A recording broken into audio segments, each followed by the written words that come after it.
Noong isang linggo, ay ating tinalakay yung unang chapter, The Call to the Prophet. Ngayon naman, sa ikalawang pagkakataon, sa ikalawang serye ng ating mensahe sa Book of Hosea, tayo po ay nasa chapter 2. Sa chapter 2 ay ating titignan ang mahalagang pahayag ng Panginoon sa pamamagitan ni Hosea sa ating binasa from chapter 2 verse 2 hanggang 23.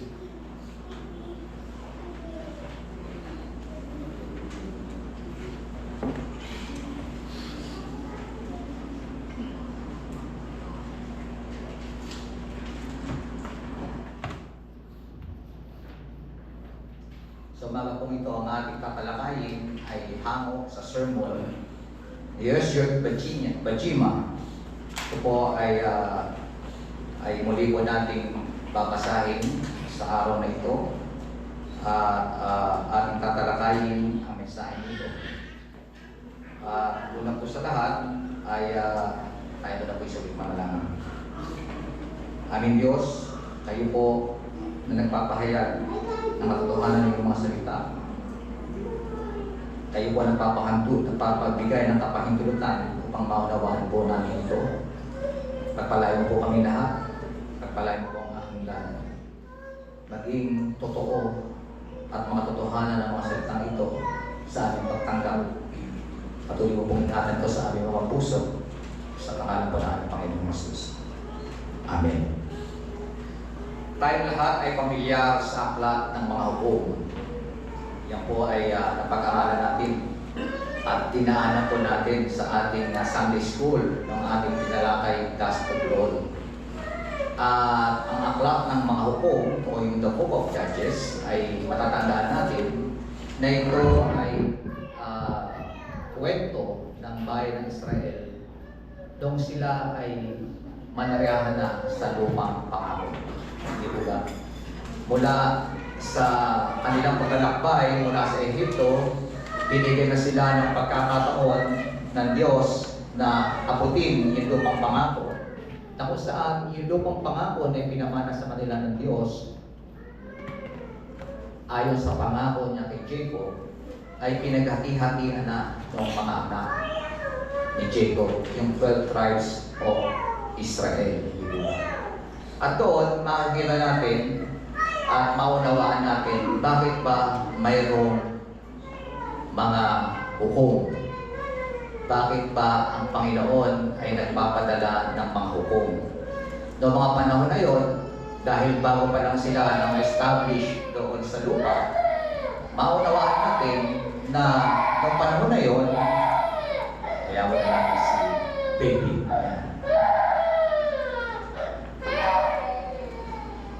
Sabi nga, pag nakakita ka ng Reformed Church, dyan makakita ang mga lalaking kumanta at ang mga babatang umiiyak. Normal po sa atin yan sa isang church na Reformed, kaya okay lang po. So sa atin po patuloy, nakita natin bakit ba may mga hukom. Ang hukom ay pinadadala ng Panginoon kasi noong mga panahon na yon, wala na yung hari, hindi po ba? So wala pang hari, hindi pa naglalagay ang Diyos ng hari ay sa kahilingan din ng mga Hudyo. Pero makikita natin ang bawat lipi ay may kanya-kanyang leader.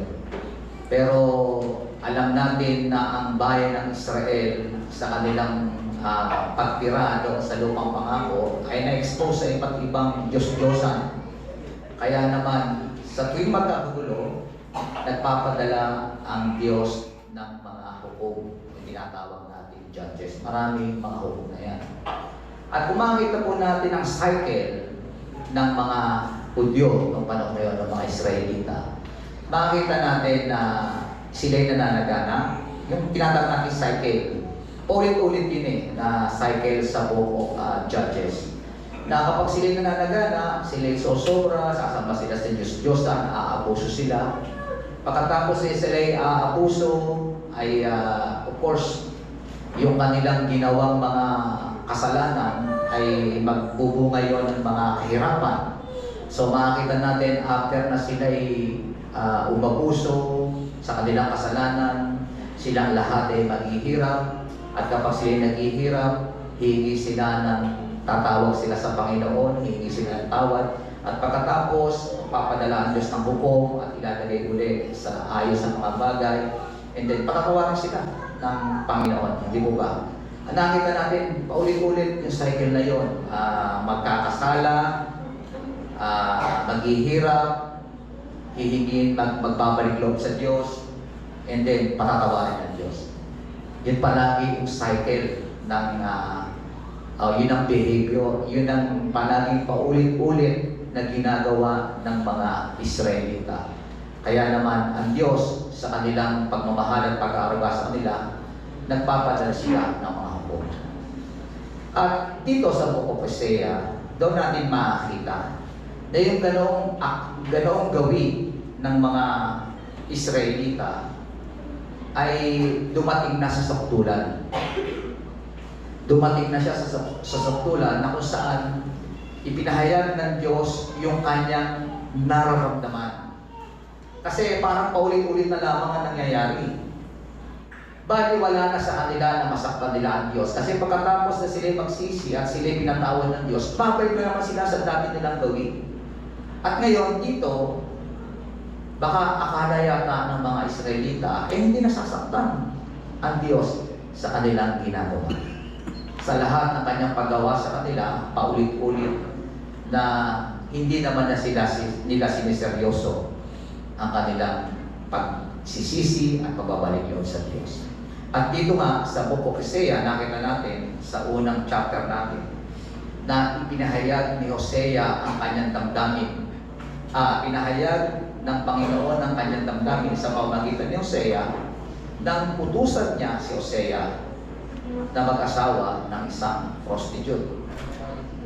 At nag-asawa nga si Hosea ng isang prostitute, umanap siya ng isang prostitute, at iyon ay ginawa niyang asawa, at doon ay nagkaanak siya ng 3. At ang 3 anak, naintindihan natin, yung unang anak ay anak niya kay Gomer, anak mismo ni Hosea kay Gomer.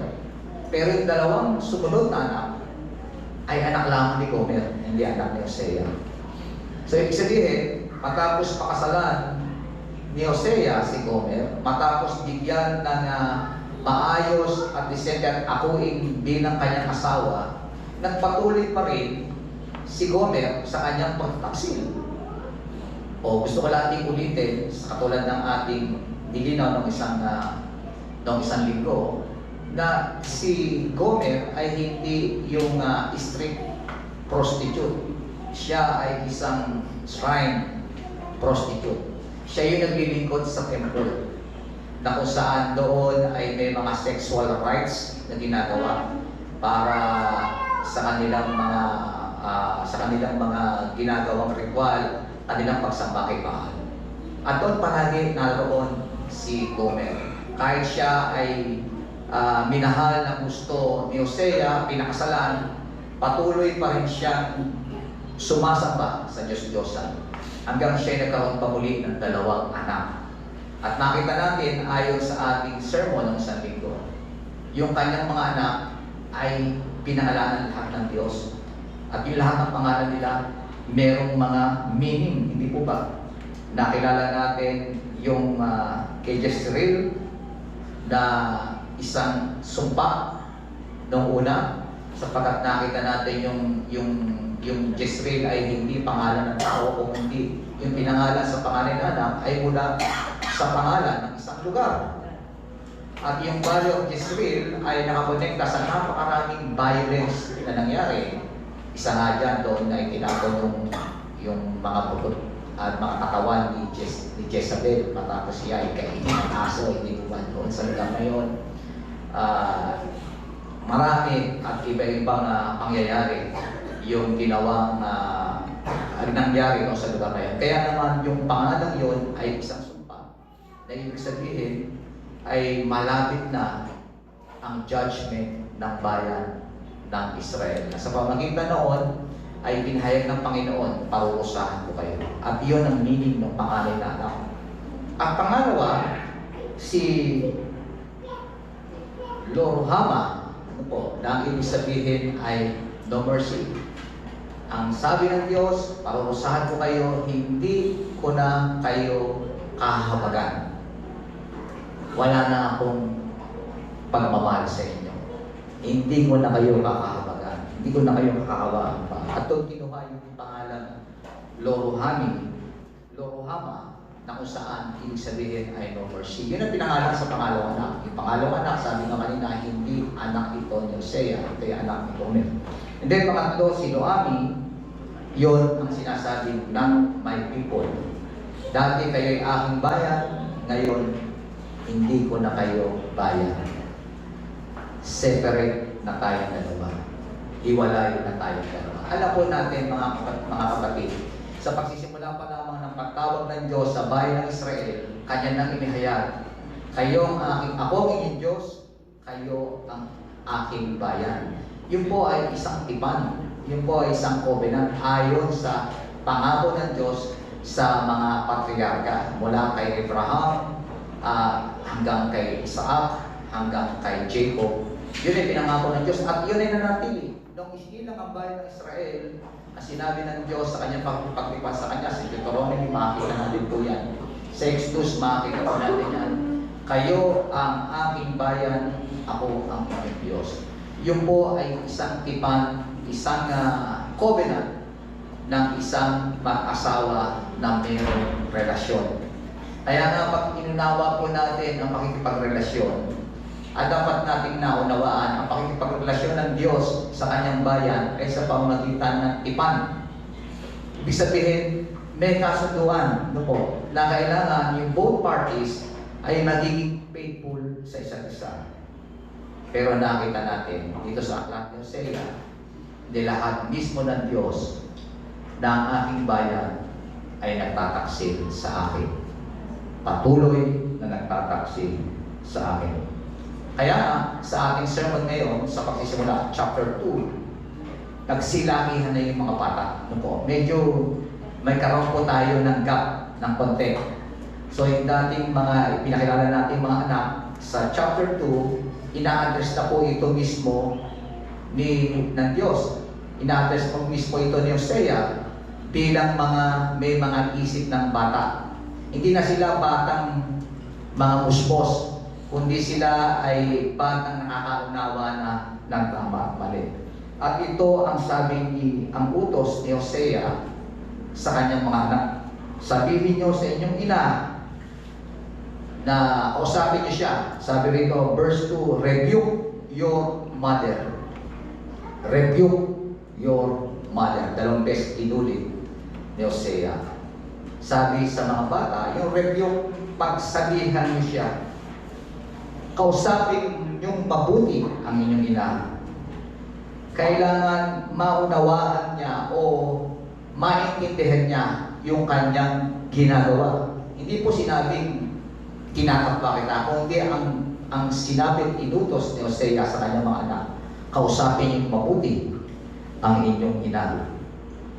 So makikita po natin ang sitwasyon na ito na kinukwento ni Hosea tungkol sa kanilang problema bilang mag-asawa, Hosea at si Gomer, at kasama yung kanyang mga anak, ay naglalarawan na kung ano ang relasyon ng Diyos sa bayan ng Israel. Ang kwento ni Hosea at ni Gomer ay more than sa kwento nilang dalawa. Sapagkat ang tunay na pinatutungkulan ng Diyos ay walang iba kung hindi ang kanyang sariling relasyon sa bayan ng Israel. So, masasabi natin na si Gomer ay ang bayang Israel. At sino naman ang kanyang mga anak? Of course, yung citizen ng Israel. Sila yung mga anak. Ang Israel na bayan, siya si Gomer, at yung kanilang mga supling, iyon ang mga mamamayan o yung covenant people ng Diyos sa bayan ng Israel. Kaya kung ating kung titingnan, ang lahat ng sinasabi ng talata na binasa natin kanina at pag-aaralan natin ngayon, ay tumutungkol dito sa usapin ng relasyon between God and sa kanyang bayan, ang bayan ng Israel. Makita natin, ang panawagan ay para sa kanila, at kung ating titingnan mabuti, the children of Israel, yung kanyang mamamayan, bakit nag-a-appeal ang Lord sa kanila? Alam natin, ang covenant people ng Diyos, hindi lahat sila ay maliligtas. Alam po natin po. Hindi lahat sila, kahit sinabi natin sila ay covenant people of God, hindi lahat sila darating sa pagliligtas ng Diyos. Alam po natin mangyayari. Sa Old Testament, meron tayong tinatawag na remnant. Bagamat may mga taong may mga Hudyo nakabalik sa covenant people of God, yung iba dyan talagang dediretso na hihiwalay sa Diyos. Pero meron din namang mga mananatili. At kung ating kung titingnan, meron doon sa panahon ni Elijah, may mga 7,000 na hindi sumamba kay Baal. So ibig sabihin, sa napakaraming mamamayan o miyembro ng covenant people of God ng bayan ng Israel, hindi lahat doon ay tatalikod sa Diyos. At doon ay meron pa rin mananatili sa Diyos. At siya na patuloy na maglilingkod kay Yahweh. So umagang ito, titingnan po natin ang apat na aspeto. Titingnan natin kung gaano kalala ang pagkawasak ng relasyon sa pagitan ng mag-asawa. Gaano bang kalala yung ginawang relasyon, yung ginawang pagkawasak o yung malalang pagkawasak ng relasyon between Hosea and Gomer, or between God and Israel. Pangalawa ay titingnan natin kung marirealize natin kung paano, ano ba ang nangyari? Ano ba ang naging bunga ng pagtataksil? Ano ang naging bunga ng pagtataksil ni Hosea sa bayan? May malaki pong consequence ito po, at yung po ay tinalakay din dito. At pangatlo, we are amazed by the husband's reaction. Namangha tayo, lahat, mamaya makita natin, sa kabila ng lahat ng kasalanan ng bayan ng Israel, mamamangha tayo sa magiging reaksyon ng Diyos. At pang-apat, we are overwhelmed by His kindness. Makikita natin kung gaano kabuti ang Diyos. So, tingnan natin po yung unang aspeto. We see how badly the marriage is broken. Nakita natin kung gaano kalala ang pagkawasak ng relasyon sa pagitan ng magkabiyak. Una-una, sino ba ang sumira sa relasyon nilang mag-asawa? Of course, si Gomer. Alam natin na pinakasalan siya at binigyan ng bagong buhay ni Hosea sa kabila ng kanyang kalalagayan bilang isang prostitute na sa pamamagitan ni Hosea, inaalok kita ng bagong buhay, kumbaga. Pero patuloy na sinira ni Gomer yung kanilang pagiging mag-asawa, yung kanilang relasyon. Nagkaroon siya ng anak, naging faithful siya ng konting panahon, pero pagkatapos noon, nagkaanak uli siya sa iba't ibang lalaki. Ano po? At ito nga, si Gomer na hindi naging matapat at naging isang taksil na asawa, ay kailangang harapin ang parusa at pagsisisi ng kanyang mga kasalanan. Of course, lahat ng kasalanan, merong konsekwensya. Ano po? Merong nakatapat na parusa. Kaya nga sa atin, di ba, lahat ng ating ginagawa, masama at mabuti, may consequence. Pag gumawa nagtanim tayo, sabi nga ng New Testament, kapag nagtanim ka ng maganda, magbubunga ng maganda. At pag nagtanim ka ng masama, magbubunga rin ng masama. So lahat ng mga bagay na ginagawa natin ay we are accountable of our own action. No po. Kaya nga, sabi ng si Gomer ay larawan ng bayan ng Israel. Nakita natin kung gaano kabuti ang Diyos sa bayan ng Israel. Nung pinangakuha niya, nung ginawa niya kanyang bayan ng bayan ng Israel, nakita natin kung paano inalagaan ng Diyos ang bayan ng Israel, hindi po ba? Sila'y naging magkatipan. Inilabas ni Yahweh ang kanyang bayan mula sa pagkaalipin sa Ehipto. Inalagaan sa kanilang paglalakbay. Hindi biro yung mga bagay na ginawa ng Diyos sa bayan ng Israel sa kabila ng kanilang pagiging matigas ang ulo. Doon sa bayan ng Israel, patuloy silang inalagaan ng Diyos. Kaya nga nakita natin, di ba, kailangan nila, gusto nila ng pagkain, mana, binigyan sila ng mana. Yung mana, hindi naman nagagaling, hindi naman pagkain mula sa lupa yun. Galing sa Diyos yung mana na yun. Yun po. Kaya nga, bread from heaven, di ba? Wala nakakain ng kundi lamang sila. Dahil nga, nung nilabas sila ng Diyos, para sila'y maalagaan, binibigyan sila kung ano yung kanilang hinilingin. Nung gusto nila ng kape, binigyan sila ng pugo. Di po ba? At nakita rin natin, nung sila'y nauhaw, nagkaroon ng tubig sa disyerto, mula sa bato, nagkaroon ng tubig. So, ganoon inalagaan ng Diyos ang kanyang bayang Israel bilang kanyang katipan.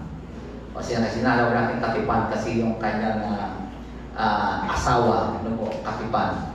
Kaya naman, nakita rin po natin, sa kabila ng kabutihan ng Diyos sa kanila, nakita rin pa rin natin kung gaano katigas ang ulo ng bayan nito. At yung katigasan ng ulo nila, talagang napakahirap ng itolerate ng Diyos. Dumating pa sa pagkakataon, napakarami yung pinatay sa kanila.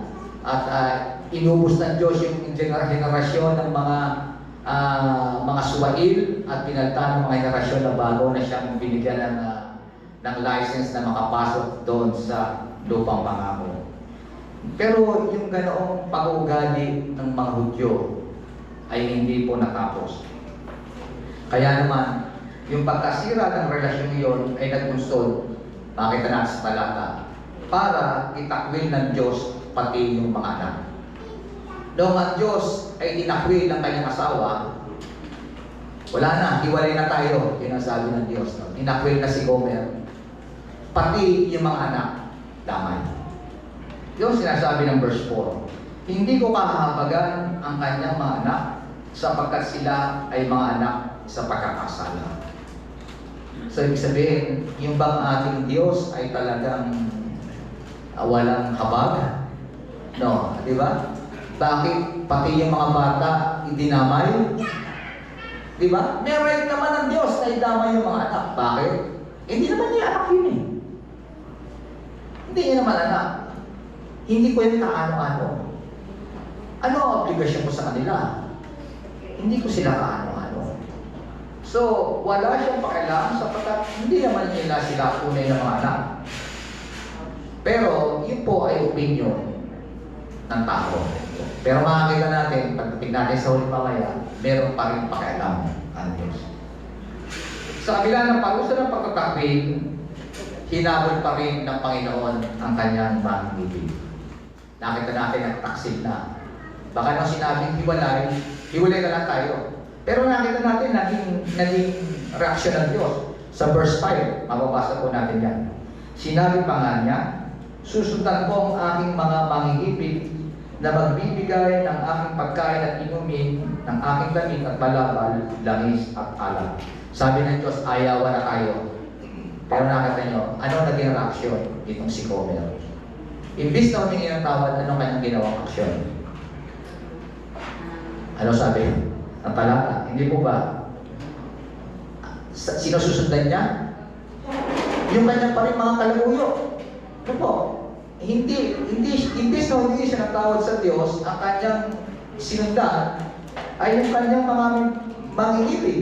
Ang sabi niya, itong mga kalaguyo ko, ito ko nagpapakain sa akin. Dito ako nakakuha ng aming kinabubuhay kasi nagtatrabaho siya sa shrine, di ba? Pero teka, lahat ba ng blessing sa mundo to kanino nang gagaling? Di ba? Tayo, halimbawa, sumusweldo tayo sa ating mga employer. Kanino ba talaga nang gagaling yung kinabubuhay natin? Sa employer ba natin o sa Diyos? Sa Diyos. Of course.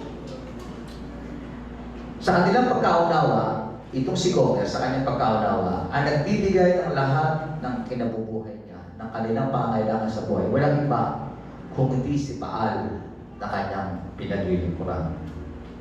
Kaya naman, dahil iyon, ang pagkaunawa mo at di mo naunawa na ako lahat nagkakaroon sa iyo, Sabi ng Diyos, ititigil ko ang lahat ng blessing na ibinibigay ko sa iyo. Sabi ng Panginoon, iihiwalay kita sa lahat ng kinahuhumalingan mong lalaki. Yun ang sabi ng verse 6 and 7. Dahil dito, haharangan ko ng mga tinig ang kanyang mga landas, paliligiran ko siya ng pader, upang hindi niya matagpuan ang kanyang mga landas, hahabulin niya ang kanyang mga mangingibig, ngunit sila hindi niya maaabutan, sila'y kanyang hahanapin, ngunit hindi niya matatagpuan. Isipin niyo, kahit tapos na ang kanilang relasyon, yan ang pinagmamalaki mo. Siya ba pinagmamalaki mo? Oy, hindi mo siya makikita. Siya ba pinagmamalaki mo sa akin na nagpapakain sa iyo, na nagbibigay ng nag-aalaga sa iyo, nagbibigay ng lahat ng pangangailangan? Tinapos ko ang relasyon, ang parusa, hindi mo sila makakita. So, ano ibig sabihin? Puputulin lahat ng Diyos yung mga bagay na pinagmumulan, na sinasabi niya pinagmumulan ng lahat ng mga blessing niya sa buhay. Lahat ito ay puputulan. Kung iniisip mo na iyang si Baal na nagbibigay sa iyo, yung which is yun ang nire-represent ng kanyang mangingibig, hindi kita ilalayo kita sa kanya. Lalagyan kita ng pader, hindi ka makakapunta sa kanya. Hanggang sabi ng ating talata, noong wala nang makuha, noong nakita niya na nagbago lahat yung sitwasyon ko sa buhay. Dati kumikita ko doon, ngayon wala na. Of course, nakita natin, pinuto lahat ng Panginoon. Doon lang niya na-realize na napagtanto niya yung kanyang kalalagayan. Ang sabi niya sa verse 7, kung magkagayon, sasabihin niya, babalik ako sa aking asawa sapagkat higit na mabuti ang buhay ko sa piling niya noon kaysa kalalagayan ko ngayon. Meron pong katulad dito sa kwento sa New Testament. Tama po ba? Tama po? Naunawaan natin yung kwento ng prodigal son, hindi po ba? Na kung saan, ganoon din yung kwento rito. Ano po? At ikinuwento rin ito mismo sa New Testament ng Panginoong Jesucristo kung paano isa na nagtaksil sa Diyos, humiwalay, ngunit pagdating ng oras ng panahon siya'y gipit na nung tinanggal na lahat ang supply sa kanya, doon niya napagtanto. Ubus na yung lahat ng resources, wala na supply. Nakita natin, doon sa New Testament, sa prodigal son, hindi natin sinabi roon na tinanggal ng Diyos. Pero dito makita natin, no? At nakita rin natin kung anong ibig sabihin. Tama lamang na isipin natin na ang Diyos na nagbibigay, siya rin talaga ang pagbawi. Sa isang anak, sa isang katipan, na lubos niyang mahal, na nagtaksil sa kanya, gagawin ko ang lahat. Masakit. Masakit ang ipararanas ko sa iyo. Pero hanggang maintindihan mo at maunawaan mo kung gaano kasakit yung ginagawa mo sa akin. At iyon na nangyari. Napagtanto ng kanyang asawa na mas maganda ang kalalagayan niya kay Hosea at titigilan niya ng bumalik doon sa Diyos-Diyosan kay Baal at babalik siya sa kanyang asawa. Kaya mga kapatid, yan ang kalalagayan ng bayang Israel. Sino ba ang nagtakwil sa Diyos? Sila. Merong Diyos sila, pero nahumaling sila sa Diyos-Diyosan. Pinagpala sila ni Yahweh, pero never nila itong kinilala. Ang ganitong pag-ugali ay hindi pinalalampas ng Diyos. Mga kapatid, ignoring God's gift is a sin. Dapat naunawa natin lahat. Na kapag tayo may mga blessing at hindi natin kinilala ang mga papapalang yung mula sa Diyos, kasalanan po yun. At yun ang nakita natin sinasabi ng aklat ni Hosea. Ang Diyos na nagpala, ngunit kay Baal ang pasasalamat. Yun tayo nasa mga unang relihiyon natin, di ba? Bakit ba may mga karakol? Bakit ba mayroong mga pagpesta? Yun ang nakakalungkot eh. Di ba sa piyesta ngayon? Kapag may mga piyesta, nagpapasalamat tayo sa ating patron. Tama po ba? Di ba? Kaya pag ang patron may taga-dagat, mga isda, ang karambol dinadala pa sa gitna ng laot. Kasi pasasalamat. So naghahanda talaga ng todo-todo. Naghahanda sila ng mga napakaraming mga handa. Inuubos talaga. Kasi sa tingin nila, pinapasalamatan nila ang Diyos. Pero ang pinasasalamatan nila yung patron. Di ba? Kaya nga, minsan nalulungkot ka sa Facebook. Salamat, Mama Mary. Dahil pinagpala mo ako. Yun yung isa namin nung nagkaroon ng baha sa amin po ng malaki. Binigyan po namin ng pagkakataon yung aming kapitbahay na nakawa po kami. Gawa ng one story na yung bahay ko. Gusto namin matulungan. So, naiyak sila na hindi ng tulong. So, binaba ni Awi. Si Awi yung bumababa para magbigay ng hagdan para sila makapanig sa amin kasi ang laki na ng tubig. Sabi ni Irma, Awi, pumanig ka dyan, ayaw mo lang tatay mo. Parang gusto mo ako madisgrasya kaysa sa kanya. Kaya naman, noong pumanig, nakapanig na. Binaba na namin yung hagdan, nakapanig na yun. Pagdating doon, salamat na lamang. Iligtas namin ni Mama Mary. Di mo ba? Di ba? Ito ang pinaka-example na hindi nakakakilala talaga sa Diyos. Lahat ng blessing niya, of course, bago yung bahay nila, bago lipat na sila sa kanilang bahay. Bless nila ng Panginoon ng magandang bahay. Kaya nga lang, binaha. At naparay baha. Meron siyang batang maliit, meron siyang pena. So, salamat na lang kay Mama Mary. Niligtas kami.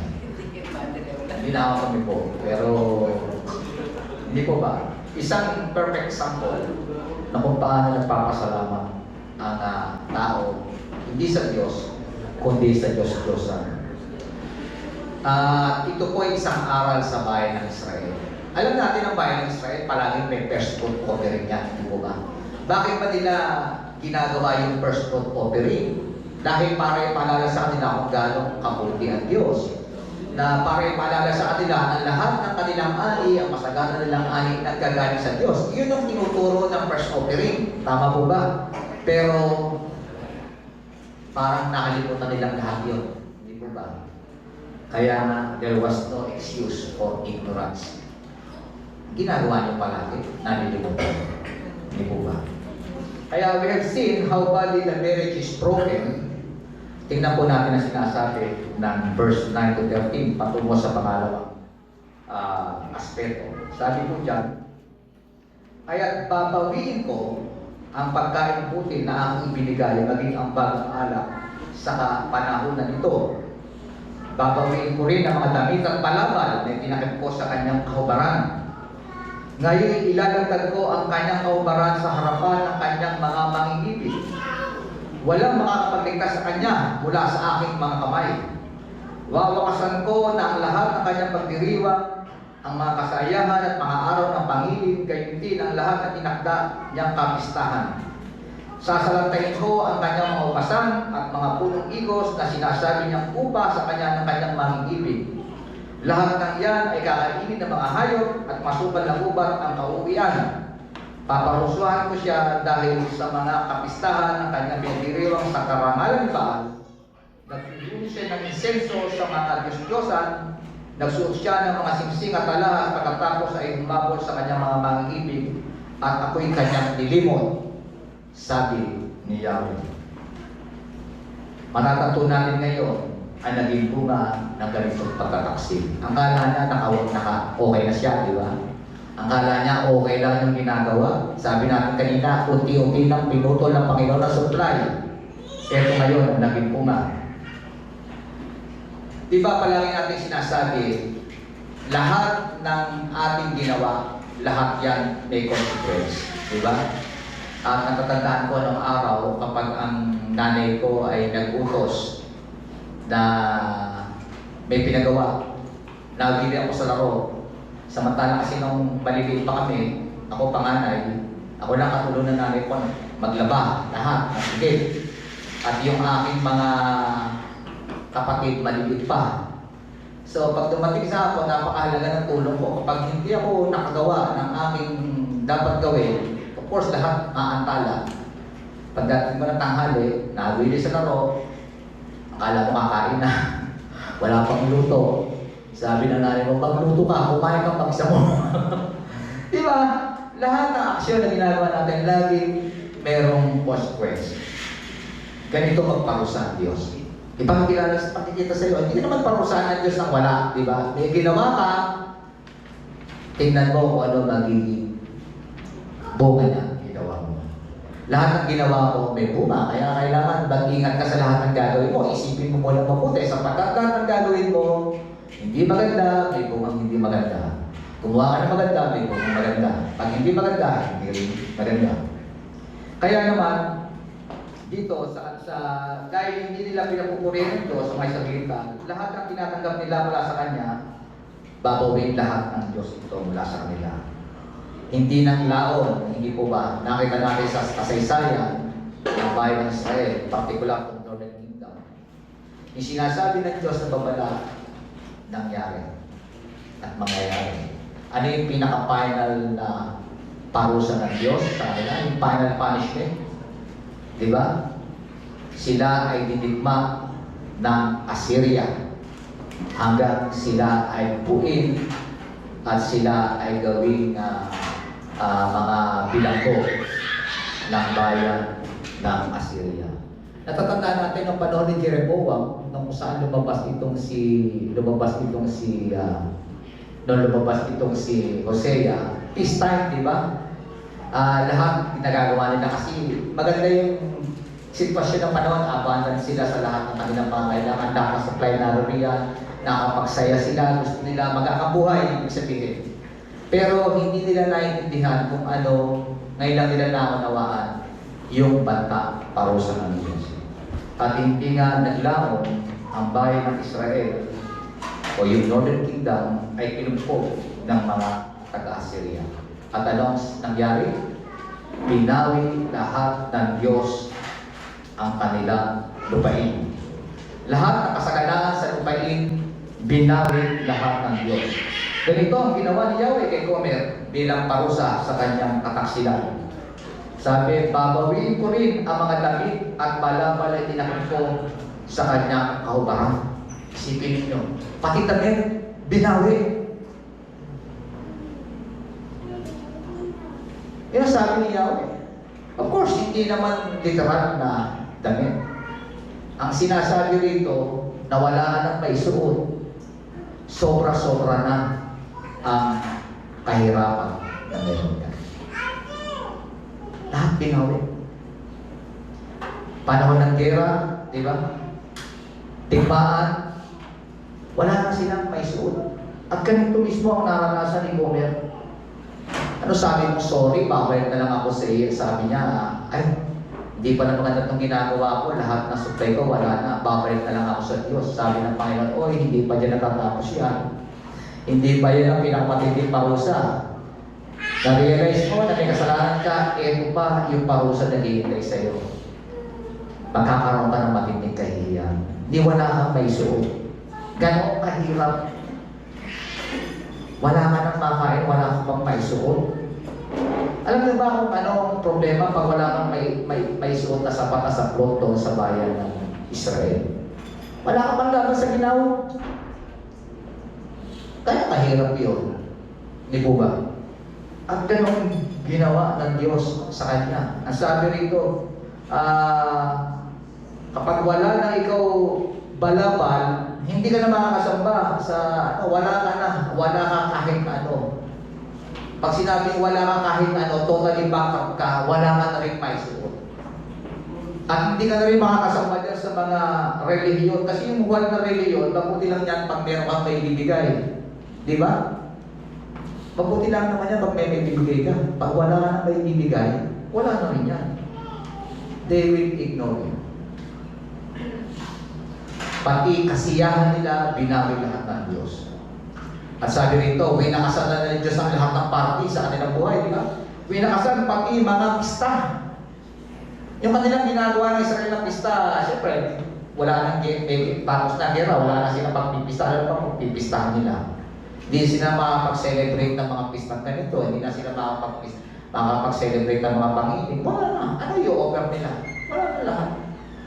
Eh yung kasiyahan, hindi na parang source of joy ng bayan ng Israel, hindi mo ba? Kaya sila nagsasaya, puno-puno ng kagilangan, sagana lahat ng bagay. Because nagpapasalamat sila na bumubuwal sa kanilang puso yung pasasalamat nila sa Diyos. Pero pati yung tinanggal, pati kasiyahan yung tatanggalin ko. Wala kayo kahit piyesta na ganyan. Tigil lahat yan. Diba ito piyesta pa? Ano ba iaalin ninyo? Meron kayo may iaalay? Wala naman na. Hindi ba? Kaya wala ng piyesta. Inalis pati ang pista dahil wala naman talagang pakinabang sa kanila. Hindi na nila may tago ang kanyang tunay na kalalagayan. Spiritually, they are all exposed. They are totally bankrupt. Material and spiritual bankrupt. Walang itinira ang Diyos sa kanila. Kaya naman, si Baal na Diyos-Diyosan, wala nang matatanggap na mga regalo. Ito ang bunga ng kanilang pagtataksil. Dapat ang kanilang mga tinatanggap ay para sa bahin ng Diyos, pero ang kanilang sinasamba ay maling Diyos. Ngayon, ano nangyari? Of course, alam natin, wala na, baksak na, knockout na, kumbaga. Sayad na ang tuka sa lupa, inasabi natin, di ba? Pagsobra ng hirap, wala na. Nangyari na ang parusa ng Diyos. Ang tanong, ito ba nakatapos? So magugulat po tayo sa sinasabi ng susunod na talata. Sabi ng verse 14, ngunit, masdan mo, siya'y muli kong susuyuin. Dadalhin ko sa ilang kakausapin ng buong kilig. Ano? Diba? Nakakagulat naman. Diba? Kung meron deserving ng parusa, walang iba kundi itong mga Israelitang to sa lahat ng kanilang ginagawa. Isipin mo, hinabola ng Panginoon, diretso pa rin sa kanyang kalaguyo. Pero pagkatapos ng lahat nung si Gomer, nung Israel ay talagang hirap na. Ano ang sabi ng Panginoon? Huli ko siya susuyuin. Sa Ingles, ang salitang ito, yung allure, di ba? Na sinabi. Alam niyo yung salita palang allure sa susunod sa original na pagkasalin ay merong koneksyon sa sexual intercourse. Parang nagsisiping. Ano po yung salitang allure? Ibig sabihin na, ganoon ka-intimate yung panliligaw muli ng Diyos dito kay Gomer. Matapos ang lahat ng kanyang ginawa, sabi, kakausapin ko siyang mabuti. Ano ibig sabihin nun? Susuyuin. Diba ang ibig sabihin nun sa atin? Liligawan ko siya muli. Kaya natin yan. Pinendeho ka ng dalawang sunod. Diba? Iniwan ka, dire-diretso ng taksil nung hinarap mo. Lalo pang lumayo sa iyo. Oy, pwede ako mabuhay ng malaka. Yung aking kalaguyo ang pinili. Iniwanan ka pa rin. Pagkatapos, eto, susuyugin ka. Itong mga salita ito ay hindi salita ng parusa, kung ito ay salita ng habag. Diba? A word of mercy. At ito nga sa pangatlo, namangha tayo sa naging reaksyon ng asawa na lalaki. 12:23 na, gugutom naman kayo. Kasi stay ko yan, baka masarap yung pagkain natin. Malapit na, dalawa na lang. We are amazed by the husband reaction. Namangha tayo sa naging reaksyon ng asawang lalaki. Ito yung third aspect. Lahat ng pinahayag na ebidensya ay nagtuturo ng parusa sa asawang babae. Ngunit pinili ng Diyos na ibigin ang kanyang bayang Israel. Sino ang nag-initiate nito? Hindi ang tao, kung hindi ang Diyos. Siya'y kanyang patatawarin. Siya'y muling liligawan, aamuin, lalambingin, hihikayatin magsama sila muli. Yahweh whose Israel with love and comfort. At ito po yung sinasabi ng Isaiah 42, where the Lord tenderly tells Jerusalem, her sin is paid for. Ang lahat ng binawi, hindi po kasama ng panliligaw, ang lahat ng binawi ng Diyos ay muling ibabalik sa kanila. Israel will renew her marriage to God, just as she joyfully followed him from Egypt, she will now willingly listen to her sustainer. Ganon po ang mangyayari po. Sa panliligaw ng Diyos, sa pamagitan kung paano paligid ng Diyos ang bayan ng Israel sa Kanya, hindi sa pagkaunawa. Tandaan natin, di ba? Gusto ko lang makita po natin itong puntong ito. Doon sa prodigal son, na-realize niya na siya'y mali, kaya siya nagmali. Pero itong buong story, ang Diyos pala talaga ang lumiligaw. Siya nag-i-initiate na muli bumalik ka sa akin. Di ba? Nakakawanga, di ba? Ang Diyos ang nag-i-initiate, kaya tayo bumabalik because God initiated na tayo bumalik sa Kanya. Sarili natin, hindi natin gagawin yon. Kaya doon sinasabi sa prodigal son na sinasabi, hindi, kaya naman bumalik kasi na-realize niya. Siyempre, nahihirapan na siya, babalik na siya. Pero hindi.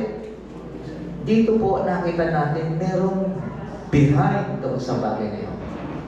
Ang realization ay nangyayari because God allure yung sin. Nililigawan ng Diyos yung makasalanan. Siya na nag-i-initiate na bumalik ka sa akin. At ang Israel nga ay nanumbalik muli kay Yahweh. At dahil doon, God is changing Israel's life. At nangyari, nung sila'y pinatawag na ng Diyos ngayon, yung kanilang marriage, hindi na muli masisira. Hindi na natin po. Nung una, nung pinamamahala natin kay Gomer, tinignan ng Diyos kung ano yung kanyang reaksyon sa mga nangyayari. Pero nakita natin, sinira mabuti, di ba? Sirang-sira. Dahil paggawa ng tao yun po. Pero dito, kaya ilang sinabi niyang talata natin sa araw na iyon, God is changing Israel's life. Binago ng Diyos bigla. She will abandon Baal for the true God. Doon lamang mangyayari sa pagbabalik na yon, sa pag-i-initiate ng Diyos, doon lamang dahil sa kapangyarihan ng Diyos na ipakita at paalam yung kanyang pagmamahal, doon lamang mangyayari na iiwanan ng isang makasalanan ang Diyos-Diyosan at muli sasamba siya sa tulay ng Diyos. At dahil dito, ibabalik ng Diyos ang lahat ng blessing sa kanila. So yung mga nasirang pananim na hindi na nagbubunga, ibabalik lahat ng Diyos. Muling dadaloy ang anihan doon sa vineyard. Diba? Ang mga prutas na ngayon sabi magiging bahay ng mga wild animal, muli na namang magiging anihan ng mga prutas at pakikinabangan. Babalik ang kasaganaan sa lupa. Dahil ito'y muling ibabalik ng Diyos. At pang-apat, we are overwhelmed by His kindness. Napuspos tayo ng kanyang kabutihan. Si Yahweh ang una nakipagtipan sa Israel. Pag sinabi natin tipan, ibig sabihin tuka, di ba? Yun ang tunay na kahulugan ng covenant, tuka. Ka. Na ibig sabihin sa panahon nila, noong panahon na yon, yung hayop hahati sa gitna. At yung dalawa ng tipan, pareho nilang lalakaran ng dugo. Yung biniyak na hayop, pareho. Pero nakita natin sa istorya ng relasyon ng Israel at ng Diyos, sino lang umakbang doon sa dugo? Ang Diyos lang. Hindi naman ginawa ng bayan ng Israel. Ang Diyos lang. So anong ibig sabihin? Ang Diyos ay faithful. Tama po ba? Kahit yung wife ay unfaithful, doon natin maintindihan, God is always faithful. At yung kanyang inalok, matapos niyang suyuin, ay isang bago ng kasal. At ito yung union natin kay Christ, mga kapatid. Amen po ba? Kasi yung union natin kay Christ parang kasalin. Di ba? Kaya siguro sinabi ng lahat ng pagsamahin ng tao, hindi kaya, lahat ng pinagkasama ng Diyos, hindi pwedeng paghiwalayin ng tao. Because ganun katindi yung union. Di ba? Yung marriage between God and His church na ngayon, na nangyari sa bayan ng Israel noon, na pinakita kay Hosea.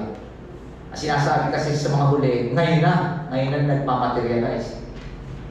Bagong kasal. Yung union natin kay Christ. At yun ay hindi na mawawasan. Nakahulugan ba na tayo perfecto? Nakahulugan ba na perfect yung pagsunod natin sa Diyos? Nakahulugan ba na hindi na tayo pareho ni Homer? Amagan tayo. Dati. Tingnan nyo yung katabi. Di ba? Nakahulugan ba gano'n? Of course, hindi pa rin tayo faithful. Pero yun ang pangako ng Diyos, kahit hindi tayo faithful, it's always faithful sa atin. Ito ba? Kaya walang way ngayon na kaya nating sirain yung ating yung kasalan na yun, yung pagkipagtipan ng Diyos sa atin. Walang way para masira. Because God initiated. Ang Diyos ang nagtayo ng bagong kasal. And this will be a loving relationship. Righteousness, justice, love, compassion, and faithfulness describe this new marriage. Ang babae o ang church ay magiging tapat magpakailanman. At sa ating pamuli, of course, mga kapatid, it will be a golden age. Ang chapter 2, ang kala natin pagtatapos sa sumpa, pero tinapos sa pamamagitan ng blessing and hope. God's merciful intervention will define the new church age. Panahon natin. This new covenant sets new attitude and life conditions. Ito po ang sinasabi ni Jeremiah chapter 31. The old ways will be discarded and the new marriage will begin. Hosea approaches the New Testament image of Christ and the church. At ito ang sinasabi ng isang manunula sa ating pagkatapos. The immeasurable love for unworthy people of God by Christ the Redeemer is fully proclaimed. Nakita po natin ito mismo sa sulat ni Apostol Pablo sa mga taga-Roma. Yung binasa natin kanina, chapter 9. Na kaya i-quote mismo itong chapter 2 ng Hosea para ipakita sa atin ang kagandahan loob ng Diyos sa ating mga hindi karapat-dapat sa Kanya. This demonstrates God's sovereign choice. 2,700 years ago, ipinakita sa atin ang paggawa ng Diyos sa Israel na siyang nagbigay ng pag-asa sa kanila. Ngunit ang kabuuan na ibinigay nila kay Israel, ang paggawa ng Diyos sa Israel, ang siyang nagbigay ng pag-asa sa kanila, sa kabuuan nito, ang nagtatamasa ay tayo lahat ngayon. Nakabog lang? Hindi nila natagpuan hindi nila naranasan yung nararanasan natin ngayon bilang mga mananampalataya. Kaya nga ang sabi ng 1 Peter 1:10, concerning the salvation, the prophets who prophesied about the grace that was to be yours, search and inquire carefully. This is the grace that is ours. Yung grace ng Diyos na ipinakita sa aklat ng Hosea ay ang biyayang tinanggap natin ngayon bilang mga mananampalataya ng ating Panginoong Jesucristo. Gusto ko pagtagalan, pero talagang mukhang gutom na kayo. Tayo din nagalangin. Salamat po ang Ama sa napakagandang mensahe ng iyong pagliligtas. Salamat po sa ipinakita mo sa amin sa aklat ng Hosea na tunay nga po na we are undeserving. Kami mga taong hindi marunong magpasalamat. Kami mga taong punong-puno ng karumihan. Kami yung mga taong patuloy na nais lumayo sa inyo. Pero ganon pa man, patuloy po kami hinahabol ng inyong biyaya at kagandahan loob. Aming Diyos, salamat po sa katotohanan niyo na ang aming Diyos ay tapat. Na sa panahon na kami magsisi ng aming mga kasalanan, nandiyan ka siya palagi, na palaging handang tumagal sa amin. Salamat po sa kapayagan ng iyong mga salita na aming narinig sa panahon ito. Tunay nga po na pinakain nito ang aming mga kaluluwa. Salamat po aming Diyos sa pangalan ni Jesus. Amen.